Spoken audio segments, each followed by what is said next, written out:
La parole, on voulait la laisser aujourd'hui aux parents et aux familles, à celle de Stéphane et d'Hervé. Les parents de Stéphane sont venus aujourd'hui et ils n'ont pas parlé pendant 1 an. Ils vont nous expliquer pourquoi et vous dire aujourd'hui ce qu'ils ont à dire. Nous sommes les parents de Stéphane et pendant 1 an, nous avons préféré ne pas prendre la parole publiquement.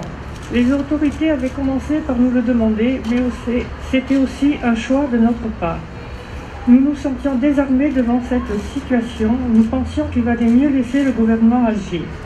Depuis des mois, on nous a annoncé successivement que Stéphane et Hervé allaient être libérés à la fin de l'été, puis ils allaient arriver en septembre. La dernière fois, on nous a dit qu'ils seraient là pour Noël. À chaque fois, nous y avons cru, nous nous sommes préparés. Mais les promesses passent, les semaines et les mois aussi. Cela fait maintenant 1 an que notre fils est retenu en otage. Or, on ne veut plus attendre. Il faut que les choses bougent et c'est ce que nous sommes venus vous dire aujourd'hui. Nous ne voulons plus que le gouvernement ou l'état-major nous berce avec des propos optimistes. Ce n'est pas ce qui nous rassure, au contraire. Nous voulons du concret.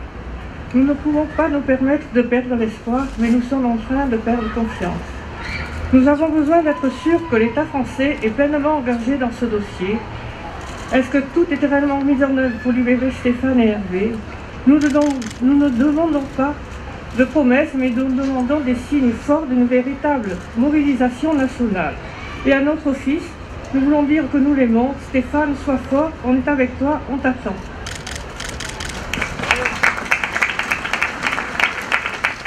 Que savons-nous au fond de ce qui se passe? Rien. Que savons-nous d'une année d'isolement de nos 2 confrères et de leurs conditions de vie à 2000 mètres?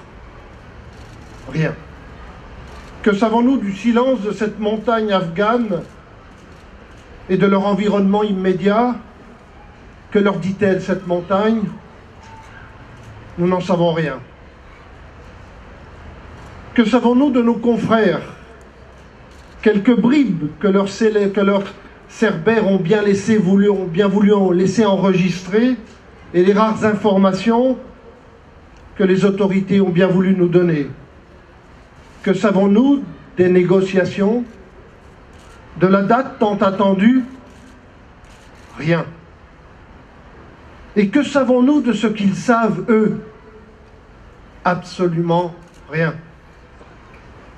Que savent-ils de ces bruissements, de ces rassemblements de solidarité dans les mairies, dans les lycées, dans les conseils généraux, devant les hôtels de ville, souvent à l'initiative de particuliers, de clubs de la presse en France, du comité de soutien et de Reporters sans frontières?